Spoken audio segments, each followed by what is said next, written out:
고린도전서 4장 14절에서 21절까지 우리 함께 한 목소리로 읽으시겠습니다. 내가 너희를 부끄럽게 하려고 이것을 쓰는 것이 아니라 오직 너희를 내 사랑하는 자녀같이 권하려 하는 것이라. 그리스도 안에서 일만 스승이 있으되 아버지는 많지 아니하니 그리스도 예수 안에서 내가 복음으로써 너희를 낳았습니다. 그러므로 내가 너희에게 권하노니 너희는 나를 본받는 자가 되라. 이로 말미암아 내가 주 안에서 내 사랑하고 신실한 아들 디모데를 너희에게 보내었으니 그가 너희로 하여금 그리스도 예수 안에서 나의 행사 곧 내가 각처 각 교회에서 가르치는 것을 생각나게 하리라. 어떤 이들은 내가 너희에게 나아가지 아니할 것 같이 스스로 교만하여졌으나 주께서 허락하시면 내가 너희에게 속히 나아가서 교만한 자들의 말이 아니라 오직 그 능력을 알아보게 했으니 하나님의 나라는 말에 있지 아니하고 오직 능력에 있습니다. 너희가 무엇을 원하느냐? 내가 매를 가지고 너희에게 나아가랴. 사랑과 온유한 마음으로 나아가랴. 아멘. 자, 오늘은 본에 관한 말씀을 나누겠습니다. 본문 말씀을 좀 있는 그대로 드러내는 것도 중요한데 오늘은 그 본문에 나온 하나의 주제만 가지고 좀 말씀을 나누려고 합니다. 그 제목은 예수님처럼인데요. 그러니까 예수님이 우리에게 본이 되어주신다 이러한 의미지만 또 다른 여러 가지 본에 대해서도 함께 말씀을 나누겠습니다. 오늘 본문에서는 그 한 가지 본에 대해서 좀 말씀하시죠. 바울 자신이 성도의 본이 되었다 이렇게 말합니다. 바울이 성도들에게 나를 본받으라 라고 이렇게 말합니다. 아주 당당하죠. 부끄러움이 없습니다. 바울이 귀한 삶을 살아간 것이 맞지만 그 바울의 그 자신감이 조금 지나친 것이 아닌가 이러한 생각이 듭니다. 그런데 바울은 본문 말고도 곳곳에서 같은 이야기를 합니다. 고린도전서 11장에서도 나를 본받으라. 그리고 빌립보 성도들에게도 나를 본받으라 라고 말합니다. 이 당당한 자신감이 어떻게 보면 좀 이렇게 자만, 교만으로 비춰질 수도 있을 것 같습니다. 그러나 바울이 본문에서 이렇게 말하는 이유가 있습니다. 성도들이 지금 다른 사람들을 본받으면서 그들을 따라가려는 모습처럼 보였는데 그 모습이 바울 보기에 위험해 보였기 때문입니다. 그래서 나를 본받으라 이렇게만 말하지 않고 자신과 다른 사람을 비교하죠. 그 다른 사람은 일만 스승이다 라고 말하면서 나는 아비와 같이 너희를 낳았다 이렇게 말합니다. 이 바울은 성도들을 직접 낳았다라고 하는데요. 성도들뿐만 아니라 본문에서 디모데를 소개하는데 내 사랑하고 신실한 나의 아들이다 이렇게 말하죠. 이렇게 말하는 이유는 가장 처음 바울이 복음을 전했기 때문입니다. 고린도 교회 나중에 그 아볼로가 왔는데 그의 역할에 대해서 이렇게 말하죠. 그는 물을 주는 사람이었다. 그러나 바울 자신은 씨를 심었다 이렇게 말합니다. 그래서 바울은 고린도 교회를 개척한 사람으로서 복음의 씨앗을 가장 처음 뿌린 교회이고요. 그리고 성도들은 바울로부터 복음을 가장 먼저 들었습니다. 이처럼 바울은 복음을 전했고요. 적지 않은 기간 동안 1년 6개월 정도 성도들과 함께 생활했습니다. 그리고 고린도 지역을 떠난 지 몇 개월 되지 않아서 이 고린도 전서를 쓰는 것인데 이 몇 개월밖에 지나지 않았는데 지금 성도들이 다른 사람들을 좀 따르는 그러한 모습을 좀 보게 되었습니다. 바울이 경계하는 그 대상이 누구인지는 명확하게 말하지는 않지만 오늘 본문에서는 일만 스승이다 이렇게 이야기를 합니다. 그런데 여기서 스승이라고 하니까 좀 어감이 나쁘지는 않습니다. 우리 문화에서 이 스승이라는 단어를 부정적으로 좀 사용하지는 않습니다. 그런데 제가 볼 때에는 번역이 좀 잘못된 것으로 보입니다. 여기서 스승이라는 단어는 신약에서 단 3번 사용된 단어인데요. 그 본문을 제외하고 갈라디아서에 2번 사용되었습니다. 그런데 같은 단어가 갈라디아서에서는 몽학선생 그리고 초등교사 이러한 단어로 번역되었습니다. 그러면 몽학선생, 초등교사가 누구입니까? 당시 로마는 제국으로 존재했는데요. 이 제국이라는 의미는 다른 민족을 점령했다라는 것입니다. 그런데 점령하는 과정 속에서 다른 나라의 고위 관직에 있던 사람들이 로마 제국의 종이 되었는데요. 그 로마 제국의 종은 여러 등급이 있는데 그 중에서도 가장 높은 신분, 신분이라는 단어가 적절한지 모르겠습니다. 종 중에서 가장 높은 등급의 종이 되었던 것입니다. 그리고 이 사람들은 주로 가정교사 역할을 감당했습니다. 이들에게 주어진 역할은 그 한계가 아주 명확합니다. 집안에서 주인의 자녀들을 돌보면서 여러 가지 교육을 할 수 있었습니다. 그러나 자녀가 학교에 가게 되면 학교까지 인도하는 역할만 합니다. 이들은 실제로 학교에서 교사 역할을 할 수는 없었습니다. 단지 주인의 자녀를 보호하면서 이들을 학교에 데려다주고 데려오는 역할까지만 했던 것입니다. 그런데 본문에서 이러한 종류의 사람들을 가리켜서 스승 이렇게 말하니까 상당히 존경받는 어느 대상을 가리켜서 말하는 것처럼 느껴집니다. 하지만 이 단어는 그 신분과 역할의 한계가 아주 분명한 어떠한 대상을 가리켜서 말씀하는 것입니다. 그리고 고린도전서의 문맥상 이들이 누구일까 좀 생각해 보면 아무래도 헬라의 철학자들이 아닌가 이렇게 추측하게 됩니다. 이들은 지혜를 사랑하고 지혜를 추구하던 사람들인데 성도들 또한 이들이 말하는 세속적인 지혜를 추구하는 모습이 1장부터 4장에 많이 묻어나 있기 때문입니다.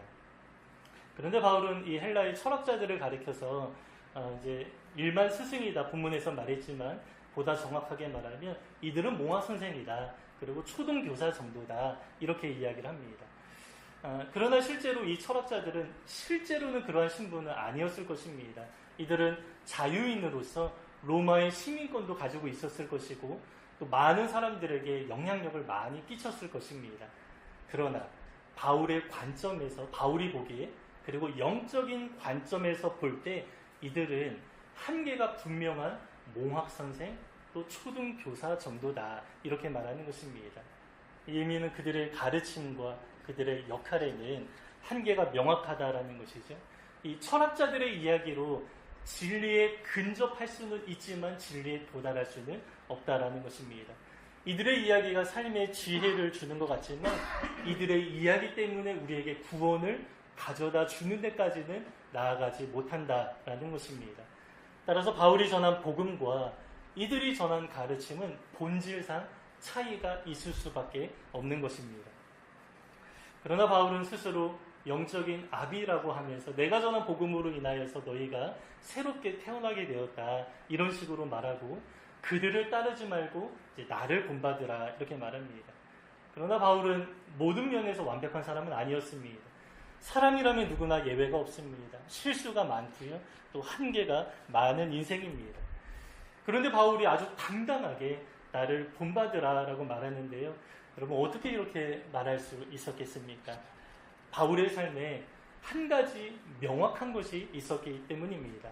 그것은 바로 바울 자신이 예수 그리스도를 바라보면서 예수님을 따르고 예수님을 본받으려고 하는 그 모습만큼은 명확했다라는 것입니다.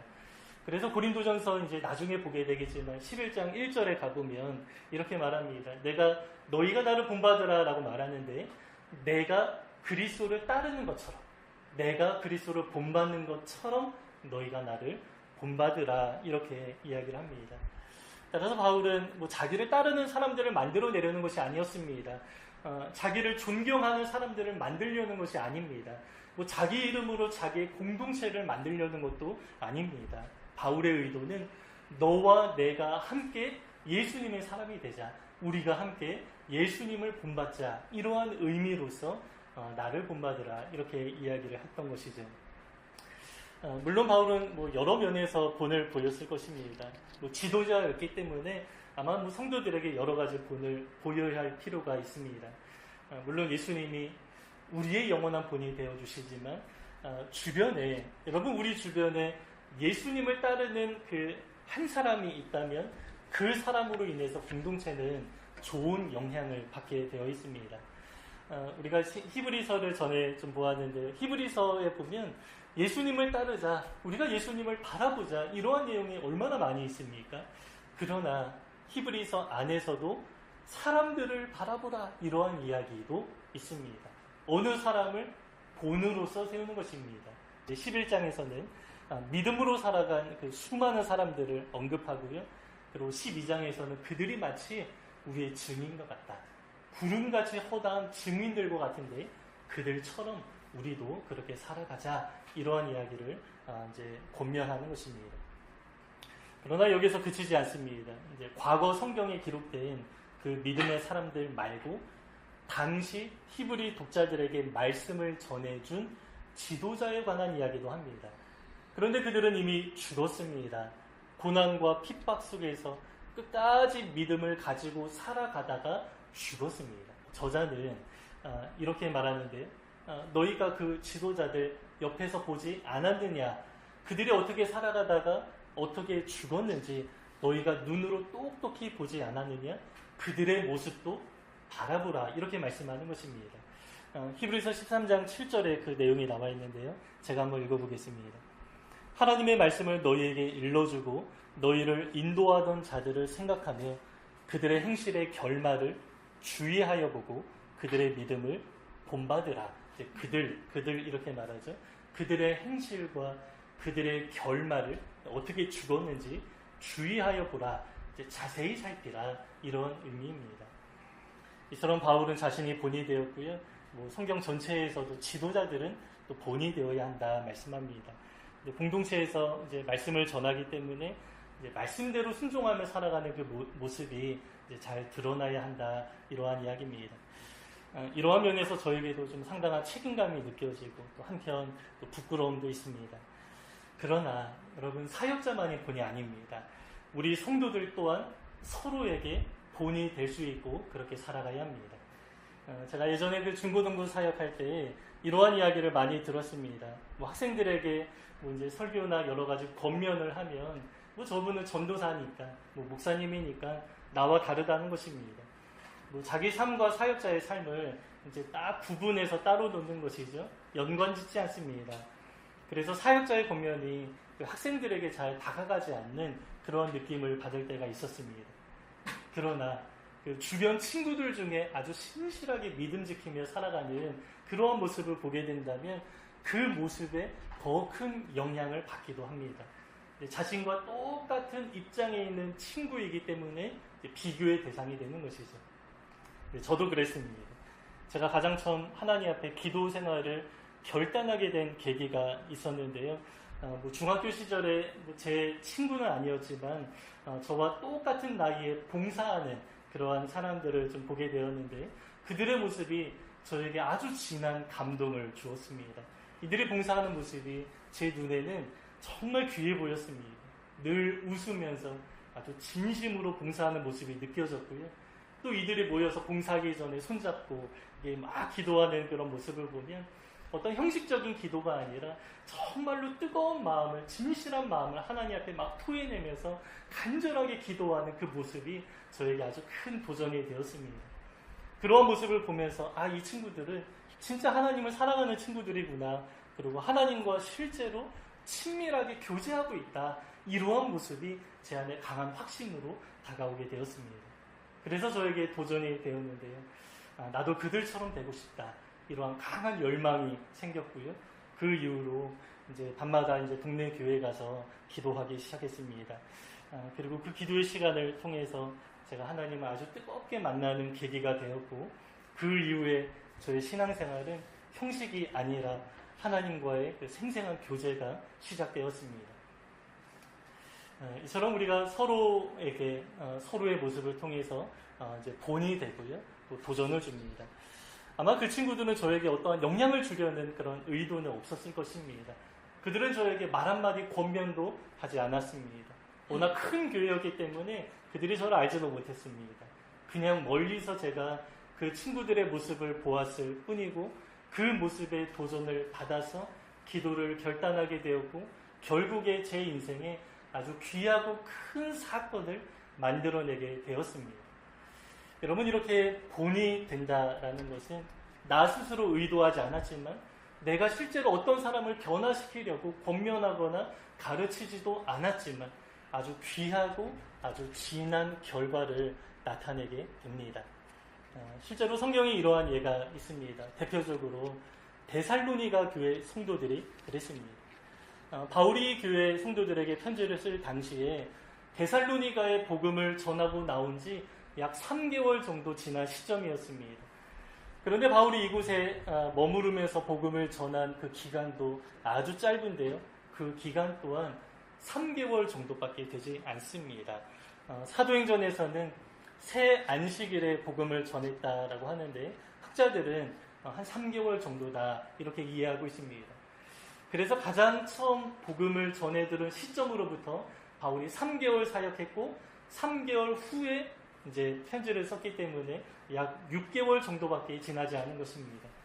여러분, 이 정도면 초신자 아닙니까? 그런데 이 초신자들이요, 복음을 전해 듣고 성령의 역사가 풍성하게 드러났다라고 성경은 기록합니다. 그리고 그 복음 앞에 완전히 헌신하게 되었습니다. 이들의 상황이 좋은 것도 아니었습니다. 바울이 이곳에 3개월밖에 머무르지 못했던 이유가 있는데요. 핍박이 너무나 거셌기 때문에 도망 나오듯 나올 수밖에 없었습니다. 그런데 성도들 어떻습니까? 성도들도 같은 처지, 같은 상황에 놓여 있었지만 이들은 또 초신자였지만 아주 신실하게 하나님 앞에 신앙생활을 하고 있었습니다. 그런데 데살로니가 전서를 보면 이 초신자 성도들이 본이 되었다 이렇게 좀 이야기를 하는데요. 마게도냐와 아가야에 있는 모든 믿는 자의 본이 되었다 이렇게 말씀합니다. 이 마게도냐와 아가야는 어느 한 도시를 말하는 것이 아니라 조금 넓은 지역을 의미합니다. 이 지역 안에 바울이 전한 복음을 전한 도시가 약 4개 정도 되는데요. 빌립보, 데살로니가, 베레아, 아테네입니다. 그러니까 데살로니가 교회가 나머지 이제 세 지역의 교회 성도들에게 본이 되었다라는 것입니다. 오랜 기간 믿음으로 연단된 사람들이 아니라 이제 갓 초신자였습니다.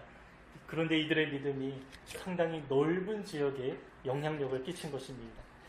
아무래도 초신자들의 그 순전한 믿음이 더 큰 도전이 되었던 것 같습니다. 그래서 영향력이 더욱 진하게 더 넓게 나타나지 않았을까 생각하게 됩니다. 그러면 이들의 본이 무엇입니까? 성경에서는 이제 똑같이 말씀합니다. 주를 본받은 것이 본이다 이렇게 좀 말씀하는데요. 데살로니가 전서 1장 6절 7절 제가 한번 읽어보겠습니다. 또 너희는 많은 환난 가운데서 성령의 기쁨으로 성령으로 충만했다라는 것입니다. 성령의 기쁨으로 말씀을 받아 우리와 주를 본받은 자가 되었으니 그러므로 너희가 마게도냐와 아가야에 있는 모든 믿는 자의 본이 되었느니라. 어느 사역자가 아니라 성도들 중에서도 이제 6개월밖에 되지 않은 이 초신자들이 이 넓은 지역의 성도들에게 본이 되었다 이렇게 이야기를 하는 것입니다. 여러분, 이처럼 누구나 믿음의 본이 될 수 있습니다. 성경에 그러한 예들이 정말 많이 있습니다. 성경은 누구도 주목하지 않았던 여인들이나 아이들이나 연약한 자들의 이야기가 많이 기록되어 있습니다. 기록된 이유가 무엇입니까? 우리에게 보라, 권면하는 것입니다. 우리에게 본으로 보여주시는 것입니다. 그래서 우리 주변에 그 아이들이 본이 될 수도 있고요. 또 초신자가 본이 되기도 합니다. 지도자나 성도나 자녀나 부모나 모든 사람들이 본이 됩니다. 여러분, 그 중국의 그 신학교 어린 학생들이 좀 우리에게 많은 좀 본이 되기도 하죠. 이제 갓 20세 전후 나이밖에 되지 않았지만 그들에게서 좀 배워야 할 점들이 얼마나 많이 있었는지 모릅니다. 그들의 모습을 보면 그 옛날 우리 한국교회가 잃어버린 모습, 또 우리가 다시 회복해야 할 그 모습이 저는 그들에게서 많이 담겨 있는 것처럼 느껴집니다. 그래서 그 모습을 볼 때마다 이제 감동이 되는 것이죠. 이처럼 우리 주변에 가까이에 있는 사람들이 우리 신앙의 본이 됩니다. 그러나 사람은 온전하지 않습니다. 그래서 사람은 모든 면에서 신뢰하고 따를 수는 없습니다. 신뢰하고 따라가다가 실망하는 경우 우리가 많이 경험해 보았죠. 그래서 사람은 신뢰의 대상이 아니다 이런 얘기 많이 하죠. 사랑의 대상이다. 그리고 긍휼의 대상이다. 이렇게 말합니다. 그러나 정말 다행이고 감사한 것은 우리가 따를 본 온전한 분이 계시다라는 것입니다. 예수님이 우리에게 본이 되어주십니다. 그분은 우리가 맘 놓고 신뢰하고 모든 면에서 따를 수 있는 분이십니다. 그러나 때로 우리는 또 다르게 생각하기도 합니다. 예수님 하나님 아닌가? 하나님이시기 때문에 완벽할 수밖에 없는 것이 당연한 것이 아닌가? 우리가 어떻게 그 완벽하신 예수님을 따라갈 수 있을까 생각할 수도 있습니다. 그러나 그래서 예수님이 인간의 모습으로 이 땅에 오셨습니다. 우리에게 본이 되어주시기 위해서 우리와 같은 모습으로 오셨습니다. 인간의 모습으로서 모든 고난과 핍박을 다 겪으시고 모든 유혹을 다 겪으셨지만 이기셨습니다. 그러면서 구원의 길을 우리에게 활짝 열어주셨는데 그분이 우리에게 말씀하십니다. 나를 따르라. 당시 제자들 입장에서는 그 옆에 계신 주님이었고 또 똑같은 시대적인 상황에 놓여 있었기 때문에 주님을 본받는 것이 어떠한 의미인지 잘 이해했을 것입니다. 그냥 뭐 예수님의 모습을 문자 그대로 있는 그대로 본받으면서 살아가면 되는 것이죠. 그러나 우리 시대 주님은 조금 멀게 느껴집니다. 우리와 같은 인간의 모습으로 오신 것 맞지만 이스라엘의 너무나 문화와 시대가 다른 유대인으로 오셨고 무려 시대적인 간격도 2000년이나 됩니다. 그래서 예수님이 우리의 본이라고 할 때 우리에게는 조금 멀게 느껴지기도 합니다. 그러면 우리는 어떻게 주님을 본받으며 살아갈 수 있겠습니까? 한 가지밖에 없습니다. 우리에게 주어진 건 하나님의 말씀입니다. 하나님의 말씀 바라보면서 순종하며 살아가는 것, 이것이 곧 예수님을 본받는 것입니다. 요한복음 5장 39절에 주님이 이렇게 말씀하시는데요. 너희가 성경에서 영생을 얻는 줄 생각하고 성경을 연구하거니와 이 성경이 곧 나에게 대하여 증언하는 것이다 말씀합니다. 성경 자체가 예수님에 관해서 말씀하는 것이다 라고 하셨습니다. 복음서가 특히 예수님의 모습을 아주 잘 드러내 주는데요. 복음서뿐만 아니라 신약의 서신서들 보면요, 예수님의 가르침이 잘 적용되고 해석된 내용으로 성도들에게 전해지는 그러한 내용이 얼마나 많이 있는지 모릅니다. 신약뿐만 아니라 구약의 모든 언약과 교훈의 모든 말씀들이 우리로 하여금 예수님을 따르게 또 예수님을 본받게 하는, 예수님을 닮아가게 만드는 것입니다. 그런데 말씀에 순종하는 것이 또 어려운 것도 아니지만 또 쉽지도 않습니다. 예수님의 최측근이었던 12 제자들도 주님과 함께 살면서 또 주님의 삶을 옆에서 보았지만 3년 동안 어떻습니까? 십자가 직전까지도 잘 변하지 않는 제자들의 모습을 우리가 보게 됩니다. 그러나 주님이 십자가 직전에 약속하시죠. 내가 떠나는 것이 너희에게 더 유익하다. 왜냐하면 성령 하나님이 오실 것이기 때문이다. 예수님은 옆에 계셨지만 그분은 너희 안에 들어올 것이다 말씀하십니다. 그러면 그 성령님이 누구십니까? 구약의 예언에 의하면 그분은 우리 마음에 율법을 새겨주는 분이다 이렇게 말씀합니다. 돌판에 하나님의 말씀이 기록되어서 그것을 바라보고 살아가는 것이 아니라 우리 마음판에 하나님의 말씀을 새겨주시고 그 말씀을 사랑하게 하시고 그 말씀에 순종하며 살아갈 수 있도록 도와주시는 분이 바로 성령 하나님이다 이렇게 말씀하십니다. 그래서 예수님이 성령님을 소개할 때에 그가 진리의 영이시다 이렇게 말씀하고요. 그분은 우리로 하여금 진리 가운데로 인도하신다 이렇게 말씀합니다. 그래서 우리가 순종할 힘이 우리 안에 나타나야 하는데, 여러분, 순종할 힘은 오직 성령님을 통해서만 얻을 수 있습니다. 그래서 우리가 나를 위해서 또 서로를 위해서 기도할 때 가장 좋은 기도가 무엇입니까? 하나님 성령 충만하게 하여 주시옵소서. 이것이 가장 좋은 기도입니다. 그래서 우리가 말씀을 알아가는 지식도 중요하지만 이 성령 충만을 간구하는 기도 또한 아주 중요합니다. 이렇게 우리는 말씀과 성령을 통하여서 예수님을 닮아갑니다. 이렇게 예수님을 닮아가는 과정은 하나님이 계획하신 구속사의 그 원대한 계획 가운데 가장 핵심적인 것입니다. 로마서 8장 28절이 우리에게 아주 유명한데요. 우리가 합력하여 선을 이룬다 이렇게 말씀하시죠. 그런데 더 중요한 내용, 더 중요하다라고 말하기는 어렵지만 아주 중요한 내용이 바로 뒷구절에 나옵니다. 29절에서는 이러한 이야기를 하는데요. 하나님이 미리 아셨다, 미리 정하셨다라고 하는데 그 내용이 바로 예수님의 형상을 본받게 하는 것이다 이렇게 말씀합니다. 제가 한번 읽어보겠습니다. 하나님이 미리 아신 자들을 또한 우리 성도를 말합니다. 그 아들의 형상을 본받게 하기 위하여서 미리 정하셨으니 이는 그로 많은 형제 중에서 맏아들이 되게 하려 하십니다. 예수님이 우리의 장자가 되십니다. 그분이 우리의 맏아들이 되십니다. 그렇게 세우신 이유는 우리 많은 형제들로 하여금 그 장자 되신 예수님을 본받게 하기 위해서 예수님을 그렇게 세우셨다. 이렇게 말씀하는 것입니다. 그리고 우리가 그렇게 닮아가는 과정을 잘 겪은 결과 여러분 우리가 나중에 어떻게 됩니까? 우리가 하나님 나라에 들어가면 이것이 우리에게 소망입니다.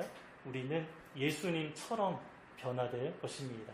예수님이 부활의 몸을 입으신 것처럼 여러분 아주 신비한 몸 아닙니까? 예수님이 보여주셨죠. 40일 동안 이 땅에 계시면서 후련히 나타났다가 후련히 사라지기도 합니다. 또 벽을 통과하기도 합니다. 그리고 식사도 하시기도 합니다. 좀 육체인 것 같지만 아주 신비한 몸입니다. 그 예수님의 부활의 몸으로 우리도 성질이 완전히 변화되어서 영원한 삶을 우리가 살아가게 될 것입니다. 또 예수님이 거룩하신 분인데 우리 또한 거룩을 상징하는 하나님 나라에서 흰 옷을 입고 살아가게 될 것입니다. 또 예수님은 하나님 나라의 왕으로서 통치하실 것인데 우리도 면류관을 받는다라고 말씀하시죠. 그래서 대리 통치자가 될 것입니다. 또 예수님은 하나님 나라 보좌 우편에 앉아 계신다라고 말씀하는데 계시록에 보면 여러 가지 보좌가 있습니다. 예수님의 보좌를 둘러싼 우리 성도의 보좌가 있다라고 하는데 우리에게도 그러한 보좌를 주신다. 그러한 왕권, 권세를 허락하신다. 이렇게 말씀하십니다. 이처럼 우리는 여러 면에서 예수님처럼 변화될 것입니다. 그래서 요한일서 3장 2절에서는 아직 우리가 그분처럼 변화되지는 않았지만 장차 그렇게 변화될 것이다 말씀합니다.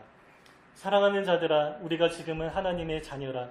장래에 어떻게 될지는 아직 나타나지 아니하였으나 그가 나타나시면 우리가 그와 같을 줄을 아는 것은 그의 참모습 그대로 볼 것이기 때문이니 우리가 예수님을 지금은 대면하여 볼 수는 없습니다. 왜냐하면 죄인으로 죄성이 우리 안에 있기 때문에 그 하나님의 거룩하신 영광을 우리는 감당할 수가 없습니다. 그런데 우리가 그 나라에 가게 되면 예수님의 모습을 얼굴과 얼굴을 대면하여 보듯이 보게 될 것인데 그 이유가 무엇입니까? 우리 또한 예수님처럼 영광스러운 모습으로 변화될 것이기 때문에 그분을 대면하여 볼 수 있다. 이렇게 말씀하는 것입니다. 이처럼 우리는 예수님을 닮아가는 과정 중에 있습니다. 그리고 결국 우리에게 주신 소망이 있는데 단지 그냥 하나님 나라에 들어가서 영원히 행복하게 살아가는 것뿐만 아니라 예수님처럼 변화되어서 예수님처럼 살아가게 될 것입니다. 그 소망 바라보면서 이 땅에서 조금씩 예수님 바라보며 그분 닮아가는 삶을 우리가 살아가는 것입니다. 제가 지난주에 그 100억짜리 빌딩 하나 예를 들었습니다. 그 약속을 받은 사람이 기다리는 동안 어떻게 살아갈까 여러 가지 이야기를 나눴는데요. 이러한 면도 있는 것 같습니다. 100억짜리 빌딩을 주겠다 이 약속을 받는다면 그 빌딩을 잘 관리하고 또 잘 운용할 만한 사람으로 1년 동안 잘 준비하지 않을까 이러한 생각도 듭니다. 그 빌딩 구조에 대해서 아주 세세하게 잘 알아야 하고 세를 주게 되면 계약하는 방법이나 주인으로서 어떤 의무가 있는지 알아야 할 것들이 많이 있을 것입니다. 근데 그 많은 것들을 어떻게 알아갈 수 있겠습니까? 가장 좋은 방법은 나에게 그 빌딩을 주겠다고 약속한 원래 주인에게 가서 물어보는 것이 가장 좋겠죠. 그래서 그 주인으로부터 여러 가지 정보를 직접 들으면서 그 주인이 일러준 대로 그 주인처럼 행하고자 노력할 것입니다. 우리가 지금 예수님을 닮아가는 과정 중에 있는데요. 여러분, 왜 굳이 우리가 예수님을 닮아가야 합니까? 그냥 천국에 들어가면 되는 것 아닙니까? 그러나 우리가 예수님을 닮아가야 할 아주 명확한 이유가 있습니다. 약속을 받았는데요. 약속에 걸맞은 사람으로 준비하는 과정이 필요한 것입니다. 우리는 곧 하나님 나라에 들어가 유산을 받아서 상속받게 될 것인데 그 약속에 잘 어울리는 사람으로 준비하는 과정이 곧 예수님을 닮아가는 것입니다. 이렇게 우리가 예수님을 닮아가려는 노력을 하고요. 또 성령님은 우리를 그 방향 따라서 이끌어 주십니다. 그리고 결국 우리가 하나님 앞에 서게 되는 날 하나님은 우리를 갑자기 그 자리에서 예수님처럼 변화시켜 주실 것입니다. 여러분, 하나님은 사람을 자기의 형상에 따라서 창조하셨습니다.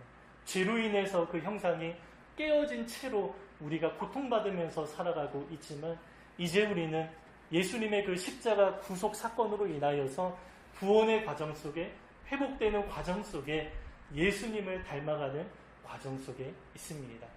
이 과정에 우리가 본이 되어야 하는데, 사역자나 성도나 부모나 자녀나 우리는 서로에게 본이 될 수 있습니다.